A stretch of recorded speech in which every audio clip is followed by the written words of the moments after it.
Assalamualaikum warahmatullahi wabarakatuh. Berjumpa kembali dengan Ibu Rinda dalam video pembelajaran sosiologi SMA kelas 11. Nah, pada video pembelajaran kali ini kita akan melanjutkan sub-sub materi dari pembahasan kita di bab 2 ini tentang permasalahan sosial. Jadi pada video kali ini materi yang kita bahas adalah tentang dampak permasalahan sosial. Nah, kira-kira seperti apa dan apa saja dampak yang disebabkan oleh masalah sosial dalam masyarakat? Masalah sosial yang terjadi dalam masyarakat jika dibiarkan begitu saja, tidak langsung diatasi, tidak langsung diselesaikan, maka akan menimbulkan dampak bagi masyarakat kita. Apa aja kira-kira dampaknya? Sebuah masalah sosial tidak hanya berdampak negatif saja, tetapi juga berdampak positif. Nah, di sini kita akan bahas satu persatu dimulai dari dampak negatifnya. Nah, dampak negatif dari permasalahan sosial yang pertama adalah meningkatnya angka kriminalitas. Seperti yang kita tahu bahwa kriminalitas merupakan bentuk penyimpangan perilaku yang dapat dikatakan perilaku yang melanggar hukum. Nah, apa penyebabnya kira-kira? Bisa saja penyebabnya karena adanya ketimpangan-ketimpangan sosial dalam masyarakat, kurangnya lapangan kerja, pendidikan masyarakat yang rendah, kemiskinan, dan lain sebagainya. Nah, ini bisa dikatakan sebagai salah satu dampak negatif dari masalah sosial.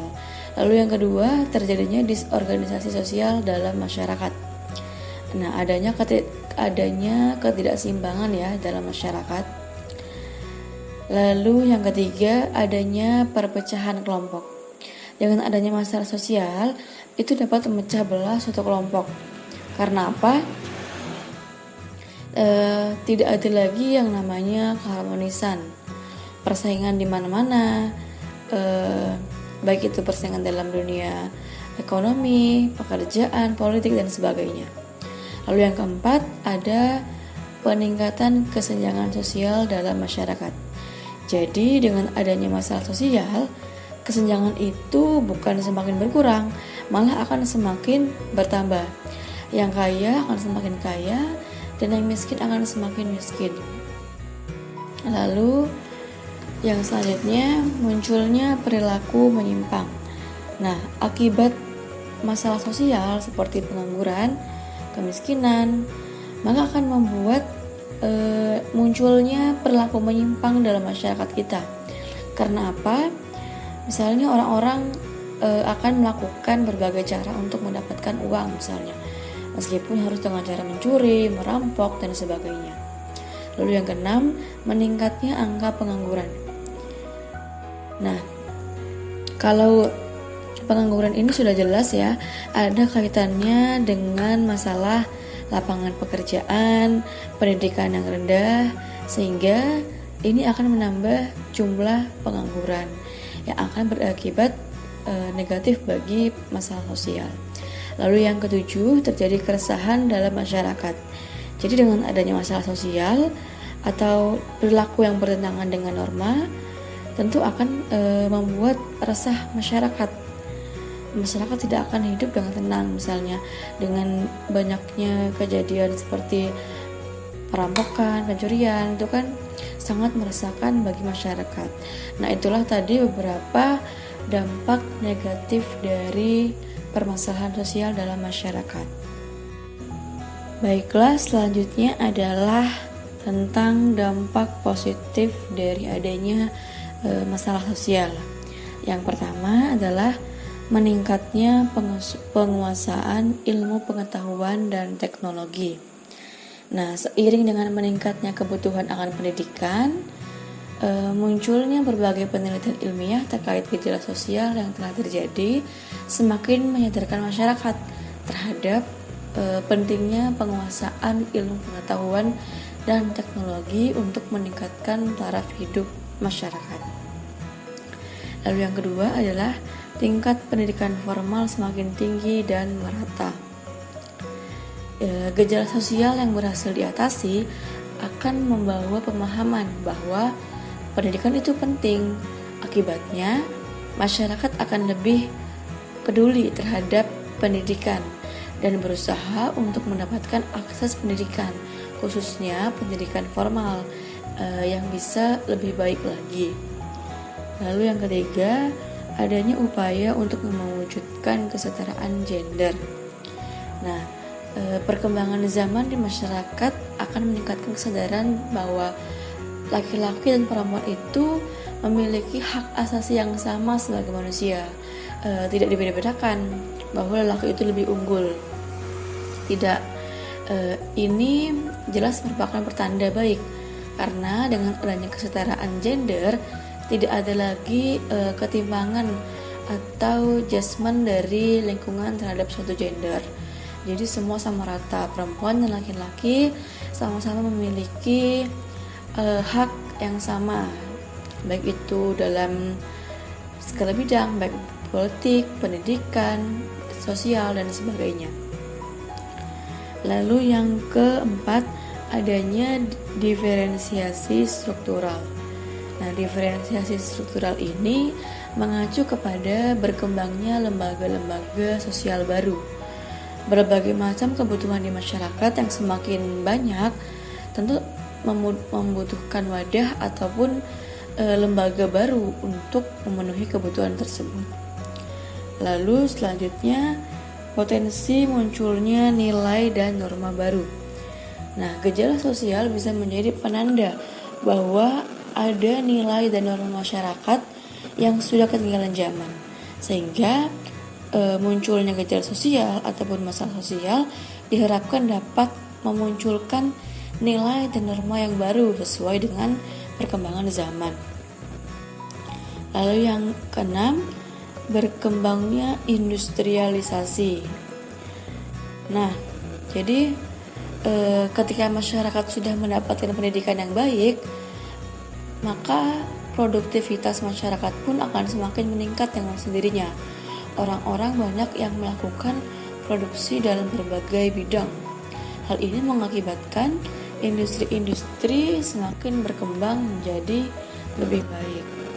Nah, itu tadi mengenai dampak positif dari adanya permasalahan sosial dalam masyarakat. Baiklah, selanjutnya ada beberapa sikap bijak yang dapat kita lakukan dalam menghadapi permasalahan sosial di dalam masyarakat. Yang pertama adalah mengembangkan toleransi pada orang lain yang berlainan pendapat, suku, bangsa, agama, ras maupun golongan. Jadi dengan adanya sifat toleransi atau saling menghargai ini, maka kita dapat meminimalisir terjadinya masalah sosial dalam masyarakat. Lalu yang kedua, tidak mudah terprovokasi sebelum melakukan cross check atau tinjauan ulang. Jadi apapun itu, segala sesuatu yang kita dengar, kita lihat, kita harus mengecek dulu kebenarannya, apakah benar ataukah memang benar seperti itu terjadi atau seperti apa. Tidak mudah untuk terprovokasi.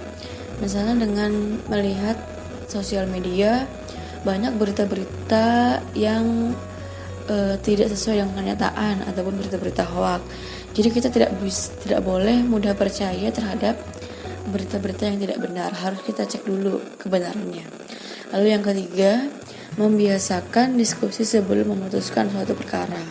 Nah, dengan adanya diskusi ini, kita bisa sama-sama memutuskan suatu perkara ataupun masalah yang sedang terjadi.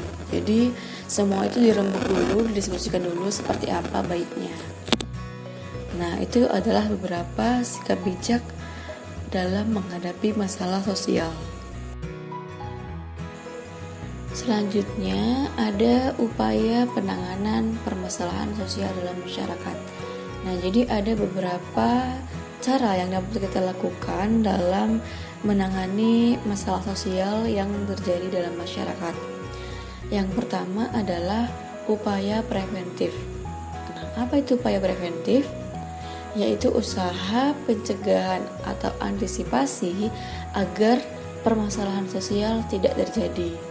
Jadi sebelum suatu permasalahan sosial itu terjadi, kita bisa mencegahnya agar permasalahan itu tidak terjadi. Nah, beberapa yang dapat dilakukan diantaranya adalah penanaman ajaran agama. Jadi apabila kita memiliki ajaran agama yang kuat, maka kemungkinan kecil sekali untuk kita melakukan hal-hal di luar dari ajaran agama, sehingga masalah sosial kemungkinan kecil tidak terjadi. Lalu yang kedua, penerapan etika sosial. Nah, ini kita harus menerapkan bagaimana kita beretika dalam masyarakat. Jadi harus kita terapkan betul-betul bagaimana kita bersikap, bagaimana kita bertindak dalam masyarakat agar tidak terjadi yang namanya permasalahan sosial. Lalu yang ketiga, perencanaan sosial. Jadi semua yang kita lakukan dalam kehidupan masyarakat itu harus dipikirkan secara matang, harus direncanakan terlebih dahulu, sehingga kemungkinan permasalahan sosial itu kecil sekali terjadi. Lalu upaya yang kedua adalah upaya rehabilitasi, suatu tindakan pemulihan atau pemberian pelayanan baik secara mental, fisik maupun sosial. Nah, di sini upaya rehabilitasi ini dilakukan misalnya pada orang-orang yang menggunakan narkotika, penyandang cacat, lanjut usia, orang-orang terlantar. Jadi ini dilakukan pemulihan dengan memberikan pelayanan yang baik. Agar apa? Agar orang-orang tersebut yang misalnya seperti pengguna narkotika itu kan mereka masih bisa melakukan aktivitas lain, sehingga setelah mereka nanti sudah sembuh dari rehabilitasi, mereka bisa melanjutkan aktivitas mereka bisa menjalankan fungsi sosialnya kembali dalam kehidupan bermasyarakat. Lalu yang ketiga adalah upaya represif. Nah, upaya ini dilakukan dengan cara menegakkan hukum atau memberikan sanksi kepada masyarakat yang melanggar aturan norma, nilai, dan adat istiadat. Jadi, kalau upaya represif ini dilakukan setelah tindakan ataupun masalah sosial itu terjadi. Apabila terjadi masalah sosial, misalnya terjadi kriminalitas, misalnya terjadi perampokan di suatu wilayah, maka orang-orang yang merampok tersebut akan diberikan hukuman, akan diberikan sanksi oleh masyarakat karena sudah melanggar norma hukum. Nah, itu tadi 3 upaya yang dapat kita lakukan dalam menangani permasalahan sosial dalam masyarakat. Baiklah, itu tadi penjelasan tentang materi kita hari ini, yaitu tentang dampak permasalahan sosial. Ada dampak positif, ada dampak negatif, dan ada pula bagaimana sikap bijak kita dalam menghadapi permasalahan sosial, serta ada pula cara ataupun upaya penanganan kita dalam menangani masalah sosial dalam masyarakat. Semoga bisa dipahami penjelasan dari Ibu. Mungkin cukup sekian materi yang dapat Ibu sampaikan. Sampai jumpa pada video pembelajaran selanjutnya. Wassalamualaikum warahmatullahi wabarakatuh.